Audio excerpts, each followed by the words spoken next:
Gengis Khan, l'architecte de la dévastation. Né à Temujin en 1162 dans les steppes mongoles, Gengis Khan surmonta une jeunesse marquée par la violence pour unifier les tribus mongoles en 1206 et créer le plus vaste empire terrestre de l'histoire. Stratège impitoyable, il mena des conquêtes d'une brutalité inouïe à travers l'Asie, le Moyen-Orient et l'Europe, exterminant des populations entières et laissant des villes en ruine, comme lors du massacre de l'Empire khwarezmien. Maître de la terreur, il éliminait toute menace par des purges sanglantes. Malgré sa mort mystérieuse en 1227 et l'héritage d'un réseau commercial unifié, son règne reste synonyme de destruction massive, faisant de lui l'un des conquérants les plus redoutés de l'histoire. Vlad l'Empaleur, le prince de la terreur.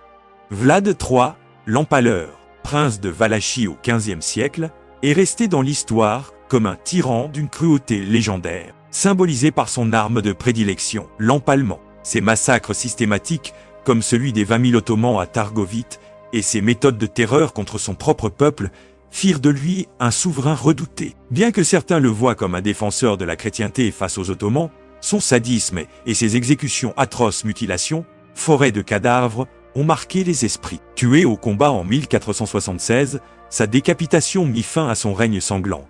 Mais son nom, associé à Dracula, nourrit encore aujourd'hui les récits les plus macabres. Benito Mussolini, l'architecte du fascisme, fondateur du fascisme italien, instaura une dictature brutale en Italie après sa marche sur Rome.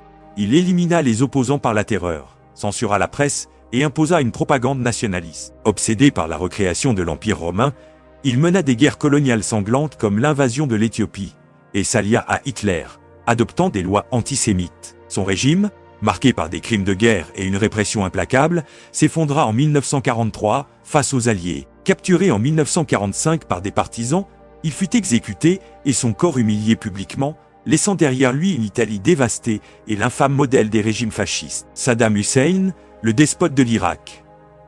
Saddam Hussein, dictateur irakien de 1979 à 2003, régna par la terreur et le sang. Issu du parti Baas, il consolida son pouvoir par des purges sanglantes et déclencha des guerres dévastatrices. Le conflit Iran-Irak, avec emploi d'armes chimiques contre les Kurdes à Halabja, et l'invasion du Koweït. Paranoïaque et impitoyable, il écrasa toute opposition via sa police secrète, torture et massacres de masse. Renversé par l'invasion américaine en 2003, il fut pendu en 2006 pour crimes contre l'humanité, laissant un Irak déchiré dont les fractures alimentèrent ensuite l'instabilité régionale. Son règne reste synonyme de tyrannie brutale et d'ambition meurtrière. Francisco Franco, le général caudillo d'Espagne. Francisco Franco, général issu d'une famille militaire, prit le pouvoir en Espagne, après avoir mené un coup d'État en 1936 et remporté la sanglante guerre civile. Dirigeant une dictature fasciste jusqu'à sa mort, il instaura un régime de terreur.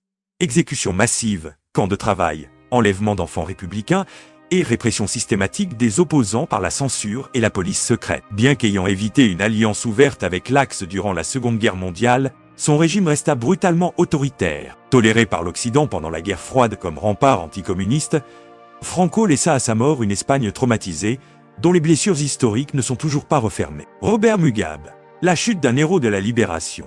Robert Mugabe, héros de l'indépendance du Zimbabwe en 1980, se transforma en despote durant ses 37 ans de pouvoir. Après avoir combattu le régime colonial, il instaura un régime répressif marqué par les massacres ethniques d'Ndebelgukurahundi, 20 000 morts, la fraude électorale et une violente réforme agraire qui provoqua l'effondrement économique.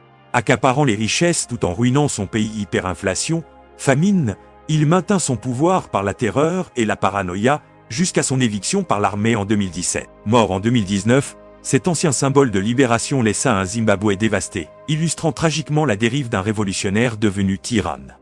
Idi Amin Dada, le boucher de l'Ouganda. Idi Amin Dada, dictateur ougandais de 1971 à 1979, instaura un règne de terreur marqué par une cruauté extravagante et une paranoïa meurtrière. Ancien soldat de l'armée coloniale britannique, il prit le pouvoir par un coup d'État avant de se révéler comme l'un des tyrans les plus sanguinaires d'Afrique. Responsable de 300 000 à 500 000 morts, ses purges ethniques, notamment l'expulsion des Asiatiques en 1972, ses exécutions arbitraires et ses méthodes de torture, souvent accompagnées de mises en scène macabres, plongèrent le pays dans le chaos économique et la terreur.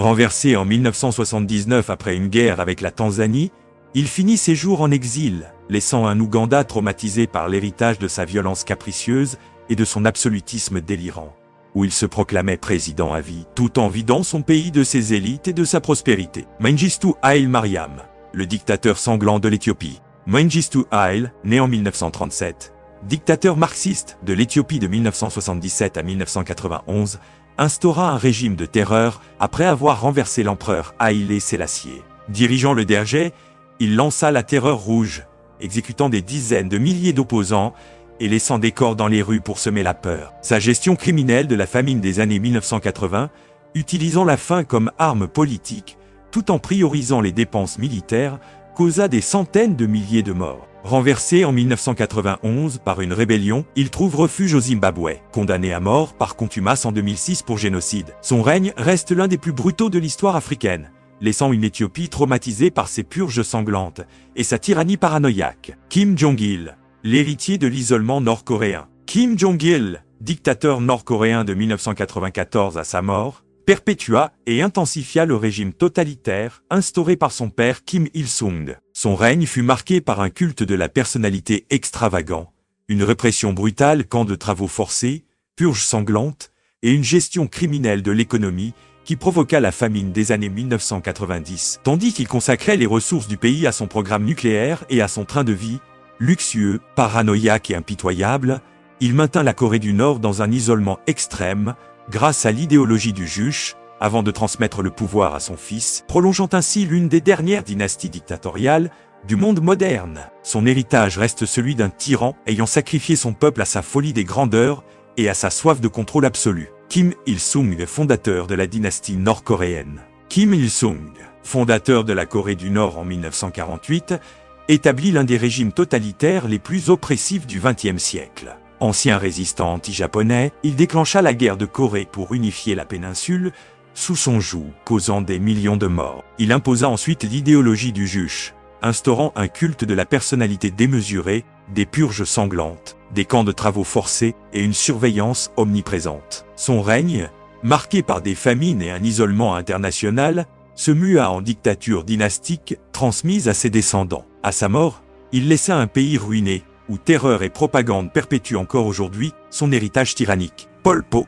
le génocidaire du Cambodge. Pol Pot, leader des Khmers rouges, imposa au Cambodge un régime d'une barbarie inouïe au nom d'une utopie communiste agraire, vidant les villes de force, éliminant intellectuels et éléments impurs à 1,5 à 2 millions de morts. Il transforma le pays en un vaste camp de travail où famine, torture et exécutions massives, notamment dans les champs de la mort, et décimèrent près d'un quart de la population. Renversé par l'invasion vietnamienne en 1979, ce bourreau paranoïaque mourut en fugitif, sans jamais répondre de ses crimes, laissant un Cambodge meurtri dont les plaies peinent encore à se refermer. Adolf Hitler, l'artisan du génocide. Adolf Hitler, dictateur allemand de 1933 à 1945, instaura un régime totalitaire fondé sur le racisme et l'antisémitisme. Porté au pouvoir par le ressentiment post-Première Guerre mondiale, il déclencha la Seconde Guerre mondiale 1939-1945 et orchestra l'Holocauste, exterminant systématiquement 6 millions de Juifs et des millions d'autres victimes dans les camps de la mort. Son projet d'expansion aryenne s'accompagna d'atrocités massives, travail forcé, expérience médicale. Refusant la défaite, il se suicida dans son bunker en avril 1945, laissant une Europe dévastée et un legs monstrueux qui sert d'avertissement universel contre l'extrémisme et la haine raciale. Léopold II de Belgique, le monarque sanguinaire du Congo. Léopold II de Belgique, roi avide de prestige, transforma l'État indépendant du Congo en un enfer colonial pour exploiter le caoutchouc. Sous couvert de missions civilisatrices, il instaura un régime de terreur. Travail forcé, amputation, massacres et villages détruits firent environ 10 millions de morts. Malgré les dénonciations internationales, il ne montra jamais de remords, cédant finalement le Congo à la Belgique en 1908, sous la pression. Son règne, l'un des plus meurtriers de l'histoire coloniale, enrichit la Belgique tout en plongeant le Congo dans une tragédie dont les séquelles persistent aujourd'hui. Joseph Staline, le maître de la Grande Purge. Joseph Staline, dictateur soviétique, instaura un régime de terreur absolue marqué par des purges massives, des famines organisées comme l'Holodomor en Ukraine et les goulags, causant près de 20 millions de morts. Paranoïaque et obsédé par le contrôle, il éliminait sans pitié rivaux politiques, militaire et civile, tout en modernisant l'URSS par une industrialisation forcée. Bien qu'il ait mené l'URSS à la victoire contre le nazisme durant la Seconde Guerre mondiale, sa cruauté systématique, dont la Grande Purge des années 1930, le place parmi les tyrans les plus meurtriers de l'histoire. Mort dans des circonstances suspectes en 1953, son héritage reste ambigu, glorifié par certains pour sa puissance, mais universellement condamné pour sa barbarie. Mao Zedong, le grand timonier de la révolution culturelle. Mao Zedong, dirigeant fondateur de la République populaire de Chine de 1949 à 1976, a transformé la Chine en un État communiste à parti unique par des politiques radicales qui ont causé d'immenses souffrances. Son règne fut marqué par des purges de masse, une collectivisation forcée et des campagnes idéologiques. Notamment, le Grand Bond en avant, qui a provoqué une famine meurtrière, causant la mort de 30 à 45 millions de personnes, et la révolution culturelle, une purge violente de millions d'ennemis présumés. Poussé par une obsession du pouvoir et de la pureté idéologique, il n'hésita pas à sacrifier d'innombrables vies pour sa vision. Décédé en 1976, il est considéré comme l'un des dirigeants les plus impitoyables de l'histoire, laissant un régime totalitaire dont les cicatrices façonnent encore le paysage politique chinois. Pour toi, quel dirigeant est le plus cruel de l'histoire? Écris-le dans les commentaires, abonne-toi et active la cloche des notifications pour ne pas manquer nos prochaines vidéos.